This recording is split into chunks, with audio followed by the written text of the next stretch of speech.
જીવનલક્ષી કેળવણી સાથે વિશ્વના નિર્માણ માટે ઉમદા, સશક્ત અને ચારિત્ર્યવાન મનુષ્યનું નિર્માણ કરવાના અભિયાન હેઠળ એનાયત કરાતા નચિકેતા એવોર્ડ્સથી ભરૂચની નારાયણ વિદ્યા વિહાર શાળાના 2 વિદ્યાર્થીઓને નવાજવામાં આવ્યા છે.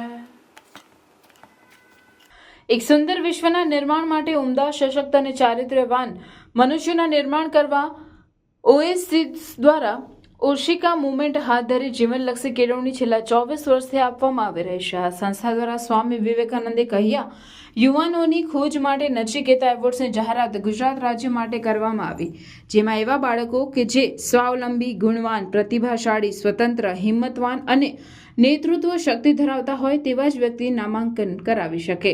આ પ્રોજેક્ટ અંતર્ગત નારાયણ વિદ્યા વિહાર શાળામાંથી 2 વિદ્યાર્થીઓની નીવ દર્શનકુમાર ઠાકર ધોરણ 12 સાયન્સ અને જીયા નિલેશભાઈ સથવારા ધોરણ 11 સાયન્સનું રજીસ્ટ્રેશન કરવામાં આવ્યું હતું, જેમાં વિદ્યાર્થીમાં રહેલ વિવિધ ખૂબીઓ જેમ કે પ્રામાણિકતા, સ્વાસ્થ્યપણું, હિંમત, ખંત, પહેલ કરવાની ક્ષમતા, પરકાજ, નિસ્વાર્થતા, અડગતા, સહકાર ભાવના વગેરે ગુણોના હોવા પણ ચકાસણ કરવામાં આવ્યું હતું, જેમાં રાજ્યકક્ષાએ શાળાના બંને બાળકોની પસંદગી થયા બાદ બીજા તબક્કામાં 7 દિવસની નિવાસી શિબિર અગ્નિ પરીક્ષા ચાણોદ મુકામે યોજાઈ, જેમાં બંને બાળકોનું મૂલ્યાંકન વિવિધ પ્રકારની પ્રવૃત્તિ, દૈનિક ક્રિયાઓ, સ્વાવલંબીપણા, અન્ય સાથે રહેવાની રીતભાત, પૌષ્ટિક આહાર દ્વારા સંયમિતતા, નેતૃત્વ શક્તિ, મોબાઈલ વિના કેવી રીતે જીવી શકાય, ફિલ્મ જોવાનો અલગ દ્રષ્ટિકોણ, કોઈના પણ સંપર્ક સેતુ વિના, પરિવાર વિના એકલ જીવન અને સહપાઠીઓ સાથેના વર્તન વ્યવહાર વગેરે દ્વારા તેઓનું પરીક્ષણ કરવામાં આવ્યું અને નચિકેતા તરીકે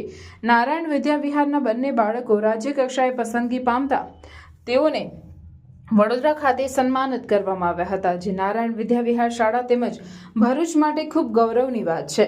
આ બંને બાળકોના કારણે શાળાને પણ 10,000ના પુસ્તકો પુરસ્કાર સ્વરૂપે પ્રાપ્ત થયા હોવાનું જણાવી શાળાના આચાર્ય ડોક્ટર મહેશભાઈ ઠાકરે નચિકેત એવોર્ડ અંગેની સમગ્ર પ્રક્રિયા અને તેના ધ્યેયની માહિતી આપી ખુશી વ્યક્ત કરવા સાથે બંને બાળકોને અભિનંદન અને શુભેચ્છા પાઠવી હતી. બંને બાળકોએ તેઓની આ સફળતા અને સન્માન માટે શાળા પરિવારનો આભાર વ્યક્ત કરવા સાથે તેઓના અનુભવો વર્ણવ્યા હતા. આશરે 20 દિવસ પહેલા ઓએસિસ દ્વારા સ્કૂલમાં ફોર્મ આવેલું અને એમાં શાળાના આચાર્ય શ્રી જેમાં શિક્ષક મિત્રો દ્વારા અમારું સિલેક્શન થયું. ત્યાં અમે 7 દિવસની ટ્રેનિંગમાં ગયા હતા. ત્યાં આખા ગુજરાતમાંથી લોકો આવેલા, આશરે 100 જેટલા વિદ્યાર્થીઓ હતા. ત્યાં લોકો ભાવનગર, રાજકોટ, કચ્છ બધેથી લોકો આવેલા. એમાંથી 45 જણાનું સિલેક્શન થયું. ત્યાં અમારી દિનચર્યા સવારના 6 વાગ્યાથી સ્ટાર્ટ થઈને રાતના 10 વાગ્યા સુધી હતી. ત્યાં અમને બુક રીડિંગ, ક્વેશ્ચન આન્સર, અલગ અલગ પ્રવૃત્તિ જેવું થતું હતું. ત્યારબાદ અમને ત્યાં જમવામાં પણ વિગન ફૂડ હતું.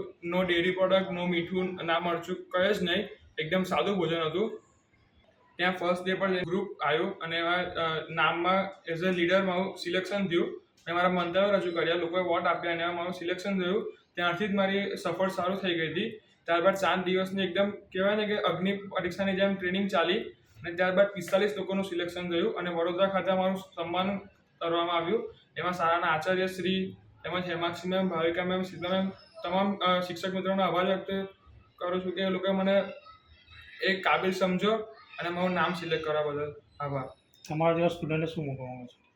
હું મારી જે સ્ટુડન્ટને શીખવા માંગુ છું કે અત્યારના સમયમાં દેશને સાયન્ટિસ્ટની નહીં પરંતુ વિવેકાનંદની જરૂર છે અને આપણે પણ એકવાર ત્યાં ઓએસિસની મુલાકાત લેવી જોઈએ અને એમનો સંપર્ક કરવો જોઈએ. અને ત્યાં જઈને અમને બુક રીડિંગ હતું 2-3 દિવસ. ત્યાં અમને રોજ બુક રીડિંગ કરાવતા હતા. ત્યારે ખબર પડી કે વાંચતા આવડવું એ પણ બહુ મોટી વાત છે. પછી કોઈ પુસ્તક હોય, આંખો હોય કે કોઈનું મન હોય. પછી ત્યાં જે પ્રોબ્લેમ છે એનું સોલ્યુશન કેવી રીતે લાવવું, કેવી રીતે બધાને સાથે લઈને ચાલવું, કેવી રીતે લીડરશિપ નિભાવવી, એની અમને જાણકારી આપવામાં આવતી હતી. અને ત્યાંના જે ઓર્ગેનાઇઝેશન હતા એ અમારું રિમાર્કિંગ કરતા હતા કે કોણ કેટલું કરવાની હિંમત ધરાવે છે અને કોણ કેટલું કરી શકે છે. ત્યાં જઈને અમને ખબર પડી કે આપણા માટે નહીં, બીજાના માટે જીવો, કે પોતાની જાતને પારખો. જો જાતને બદલશો તો આખું જગત બદલાઈ જશે. અને ત્યાં જઈને અમારી જે અહંકાર હતો કે જે અમારી જે શું કહેવાય, જે અમારા જે ઈચ્છાઓ છે એના પર અમને નિયંત્રણ લાવતા શીખવ્યું કે એટીટ્યૂડ રાખો તો એવું રાખો કે તમને એટલો વિશ્વાસ હોય કે આ હું કરી શકું છું અને કરી જ લઈશ, અને જે નથી આવડતું એ શીખી લઈશ. એટલે કે અહંકારની પાઘડી જો માથા પરથી ઉતરી જાય તો મોટામાં મોટી સમસ્યા પણ પાઘડીમાં ઉકલી જાય. ત્યાં જઈને અમને જીવન કેવી રીતે જીવવું એ શીખવાડ્યું. અને ત્યાં જઈને હવેથી અમે ફક્ત ખાલી વિગન જ ખાશું, કોઈ જંક ફૂડ નહીં, કોઈ ફાસ્ટ ફૂડ નહીં, કારણ કે હવે ખબર પડી કે આપણા માટે કેટલું હાનિકારક છે. અને ત્યાં માણસનું ઘડતર થાય છે. ત્યાં એવું શીખવાડવામાં આવે છે કે તમારી જીવન જીવવાની સાચી રીત શું છે, અત્યાર સુધી તમે શું જીવતા હતા અને હવે તમે શું કરી શકો છો. એટલે એવી ખબર પડી કે શું જતું કરવું અને શું જાતે કરવું એની જો સમજણ આવી જાય તો સ્વર્ગ અહીં જ છે.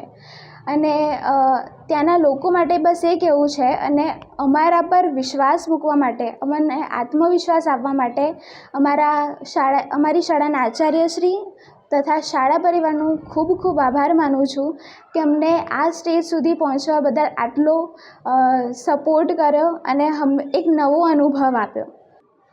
ગુજરાત રાજ્યમાં નચિકેતા એવોર્ડ કરીને એક આયોજન કર્યું હતું, જે એવોર્ડ વિદ્યાર્થીઓ માટે હતો.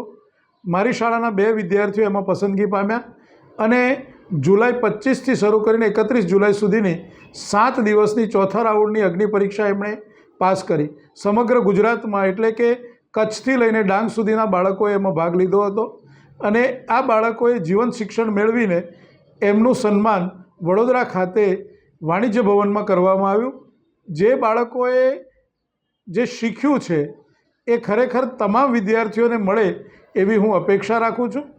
શાળાને આ સંસ્થા તરફથી 10,000 રૂપિયાના પુસ્તકો પણ ભેટ મળ્યા છે અને બાળકોને એમના જીવન માટે જરૂરી તાલીમ પણ આપવામાં આવી છે. આપણે એવો પ્રયત્ન કરીએ કે વિવેકાનંદજી કહેતા હતા તેમ કે 100 નચિકેતા તૈયાર થાય તો આ સમાજ, આ રાષ્ટ્રને નવી દિશા આપી શકાય. એ માટે વડોદરાની કાર્યરત આ સંસ્થાને ખૂબ ખૂબ અભિનંદન. મારી શાળાના 2 વિદ્યાર્થીઓ જેમણે આ એવોર્ડ મેળવ્યો છે એ બંનેને હું અભિનંદન આપું છું, ઠાકર નીવ અને જીયા સથવારા.